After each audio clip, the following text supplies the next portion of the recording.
እዚህ ነው ጀነት የሚላት የአላህ ሀገር ወንዙ ይፈሳል ጠጅና ማር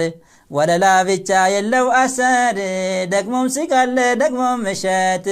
ፈርድና ሱና ለሰገዱት ሑረ ላይን ናት የጀነት ሴት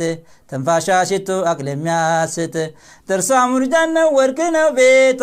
ከፀሐይ ያበራል ባትና ፊቷ መህራ ሰላት ነው ጾምና ሀጂ ተደግሳለች ለአላህ ወዳጅ ተደግሳለች ለአላህ ወዳጅ ናም እንዲህ አይነቷ ኒዕማ እንዲህ አይነቷ ጸጋና ውበት የተዘጋጀው ለማን ነው ለአላህ ወዳጅ ነው ሱብሃነሁ ወተዓላ አላህ የአላህ ወዳጆች ያድርገንና ምንም ቢወዱት ምን ቢመኙት በጣም ውድ ናት የአላህ ጀነት ምንም ቢወዱት ምን ቢመኙት በጣም ውድ ነው የአላህ ጀነት ለዚህ ነው ነብዩ አለይሂ ሰላቱ ወሰላም በሐዲሳቸው ተናገሩት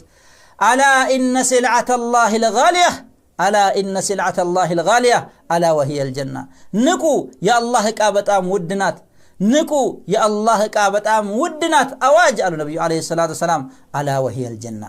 አዋጅ ንቁ እሷ እኮ ጀነት ናት አሉ ነብዩ አለይሂ ሰላቱ ወሰላም አላህ Subhanahu Wa Ta'ala ይችን ጀነትን ለነዚያ ለባሮቹ እሱን ለሚወዱት ለሱ ተዛዝ ቀጥላሉት ለአላህ ባሮችና ሙእሚን ለሆነችዋ ነው አላህ ያዘጋጃት አዕደቱ ለዒባዲ الصالحون አላህ ምን ይላል ለነዚያ ደጋግ ባሮቼ አዘጋጀሁኛል አላህ Subhanahu Wa Ta'ala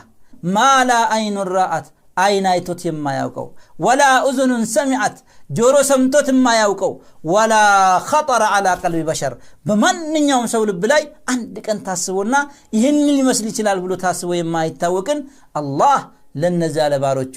አዘጋጀላል ነብዩ አለይሂ ሰላቱ ወሰላም አላህ ነው ይሄንን ብሎ የተናገረው ማለት ነው ይሄን አይነትን ጀነት ለማግኘት የአላህን ትእዛዝ መፈጸም ጥሩ ስነ ምግባርና ባህሪ ሊኖረን የነብዩን አለይሂ ሰላቱ ወሰላም ፈለግ በመከተል እዚች አይነት ደረጃ ላይ እንደርሳለን ማለት ነው ልጅነት ማለት የብደት ቁራጭ ነው ካላሸነፉት ጀነት ሩቅ ነው ልጅነት ማለት የብደት ቁራጭ ነው ካላሸነፉት ጀነት ሩቅ ነው ናም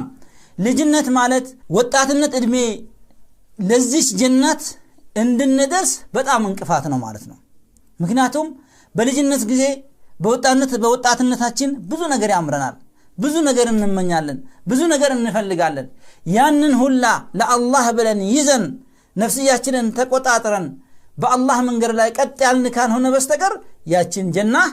በልጅነት ምክንያት ልናገኛት አንችልም ማለት ነው ስለዚህ ልጅነታችንን ወጣትነታችንን ስሜታችንን ተቆጣጥረን ለዚህ ጀና መዘጋጀት ይኖርብናል ማለት ነው አላህ Subhanahu Wa Ta'ala